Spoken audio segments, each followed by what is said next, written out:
Welcome back to Murder with Friends. Today we're talking about the Port Arthur Massacre, and where we're picking up, we're talking about the impact that the Port Arthur Massacre had on gun laws in Australia. This is an example that people talk about all the time when we talk about gun reform within the United States. So Anna, how did Australia react to the Port Arthur Massacre? What happened? They actually reacted rather swiftly, and immediately certain forms of guns were just outright banned. Guns were just restricted overall. Even when it came to those who used guns like recreationally for hunting, some of their privileges were taken away. However, you know, for those who do it for sport, they're still able to do so with more restricted legislation in place. And then they also banned things like high-capacity magazines, things that we've talked about quite a bit here in the United States, some gun policies that actually have a lot of support here in the United States, but politicians never have the courage to do anything about it because the NRA lobby is so powerful here in the country. So I think that it was interesting to see such a huge difference between Australia and the United States when it came to something. I mean, we had the shooting in Sandy Hook, and it essentially led to nothing. Can you explain the buyback program that the government put in place? Because that's something that I was unfamiliar with prior to this case. Sure. My understanding is, I forget the exact figure in terms of what the government spent to buy back these guns, but they offered Australians money, a significant amount of money, to the tune of hundreds of millions of dollars in order to buy back their weapons. And so, look, money talks, and I think that that's one effective way to get some guns off the streets. And in the United States, it's a little more complicated because we have more guns per capita than I think any other country in the world. So it's very difficult to, you know, get all of those guns off the streets. But I think that that was an effective legislation or an effective part of what they did with gun control. And I mean, Australia hasn't had a mass shooting since. Yeah, actually, I found a clip from the former Prime Minister, John Howard, and he talks a little bit about the new gun laws that he helped to put in place following the 1996 massacre. Let's take a look. The laws were reasonably strict, but obviously they weren't strict enough.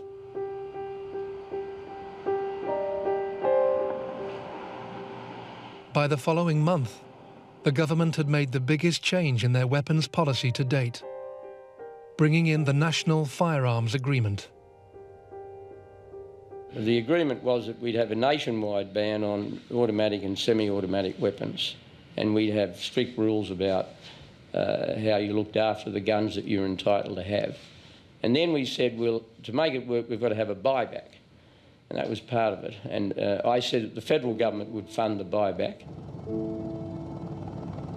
Now, we bought back 750,000 guns. It's amazing. It is really amazing. Yeah. And this was proposed 12 days following the massacre. That's so fast. And a lot of people, unfortunately, feel as though this was the Australian government being opportunistic on the backs, using a tragedy to promote an agenda. What would you respond to that? My response to that would be that it is the typical propaganda talking point that comes from organizations like the NRA. So let me ask you something. If you break your leg, do you think to yourself, I really don't want to exploit this situation and fix my broken leg, so I'm going to go ahead and wait a year from now and see how things go? No, you have an injury that you need to take care of immediately. You need swift action. That's what leaders do, okay? Politicians are supposed to be leaders. They're not supposed to be mouthpieces or propaganda machines for lobbyists like they are here in the United States.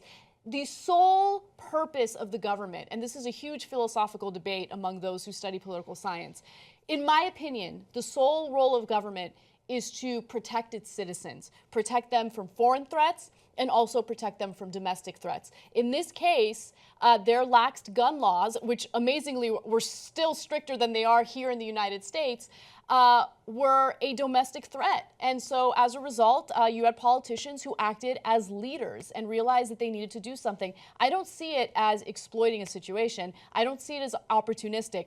I see it as cause and effect, realizing that there is something in the country that's a huge flaw and it needs to be fixed immediately. There is a debate about what correlation the gun laws had to actually lowering gun violence in Australia. And one of the sides of the debate where people are, pro-guns they cite New Zealand. So New Zealand has had a very similar downward trajectory with regards to gun violence since about the same time that Australia put in place those gun laws. And what they say is that the gun killings in New Zealand have declined the most in an international comparison, even though the country has less strict licensing laws than Canada and Australia. And in the peer-reviewed Journal of Interpersonal Violence, which was published in the United States, they found that New Zealand had the most pronounced decline in firearm homicide over the past 2 decades. What they cite from this study, they say that they suggest unemployment rates and the availability of heroin are the most significant factors in firearm homicides, more so than gun control. So because New Zealand has become a richer country and whatever their drug laws have changed, that has actually had more of an effect on gun violence than gun control legislation. Does that make sense? Yeah, the argument makes sense. Whether or not I agree with the argument is a different story. I wanted to present that side of it because it's a huge part of the Port Arthur Massacre is talking about the gun reform that followed so immediately after. Yeah, so I'm not an expert on the various factors in New Zealand and how they would play a role in mass shootings, because the reality is that gun control does play a role. I think that it's pretty evident. But more importantly, yes, poverty does play a role. Mental health and how the government responds to it plays a role. So I don't know how seriously New Zealand takes mental health care. I know that here in the United States, we don't take it seriously at all. So that is definitely part of the equation. And just to be clear about where I stand in regard to gun rights, in the United States, of course, gun rights are protected by the Second Amendment. I am not against banning guns. I am against allowing people to have militarized weapons. I'm against high-capacity magazines. I am an advocate of an individual having the freedom to go train, to learn how to use a gun, and having a gun in their home for their own protection. I understand how people would want that and feel like they need that. However, I also think that our politicians need to listen to the massive amount of people in this country who want common sense gun legislation, like background checks. The vast majority of Americans do want background checks, and we have this weird system where the background checks that we have on a federal level are super laxed, and then you have the issue of, being able to go to a gun show and buying guns from the back of someone's truck. And you have, private transfers of guns without having to worry about background checks either. So there are lots of differences between countries and lots of different factors that play a role in how shootings happen and how mass shootings happen. And so you have to take all those factors into account and come up with a formula, come up with legislation that makes sense for your country. Yeah, and what I don't like about the argument with regards to New Zealand, Canada, Australia, and comparing these countries is that it's trying to delegitimize something that worked in Australia, which was gun reform. So maybe something different is working in New Zealand, and that's fine as well. They also, I just don't think that you need to invalidate what Australia is doing. Right. If gun reform worked for them, great. No one's saying that this has to be the blanket standard across all nations, but it is an example that I think we can learn from, especially given the gun violence in the United States and the mass shootings. It's heartbreaking to look at the Port Arthur case and see how the politicians in Australia acted so swiftly, and then it makes you feel a little bit like politicians in the United States don't care as much. Here's the reality of what's happening in the United States, and I can't reiterate this enough. Maybe they do care, but what they do is focus on what their top priority is, and that's funding their re-election campaigns. And again, the NRA is, I believe, the second most powerful lobby group here in the United States because of the fact that they have so much financial support and financial backing from weapons manufacturers. So for those who are not only gun advocates, right, but think that we shouldn't have any laws, like Second Amendment, no restrictions, no nothing, right? Just think about why the politicians in this country make the decisions that they make.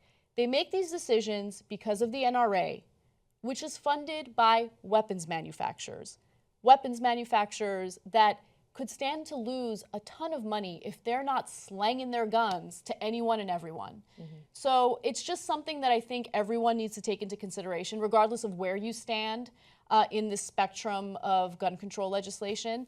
And you should also think about the fact that, hey, different systems of government and different, policies work in different countries, right? Yeah. And so what we do know right now is that what we have in the United States is not working. And so are we going to look at New Zealand and be like, oh yeah, we're just like New Zealand and they don't have any, strict gun legislation, so let's just leave it alone and keep doing what we're doing? No, well, what's working in New Zealand might not be working here in the United States.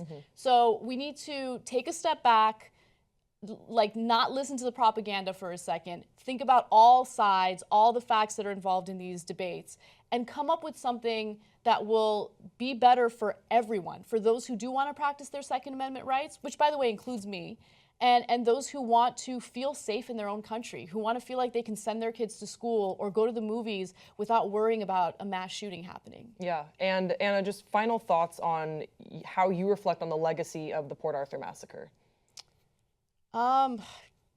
It's devastating. I mean, I have no good feelings thinking about it. And, I, of course, had to go back and read detailed reports about the victims, and it was hard to do. It was really hard. So I'm happy that Australia took action, especially when I think about, those 2 little girls that were shot and killed on the side of the road as they were trying to run away from him, know? Yeah. That's all I can think of. All right, guys, that was the Port Arthur Massacre. We want to hear from you in the comment section below. What's the resolution here? Gun reform. I want to hear all about it in the comment section below. Don't forget to subscribe to this channel, and we'll see you next time on Murder with Friends.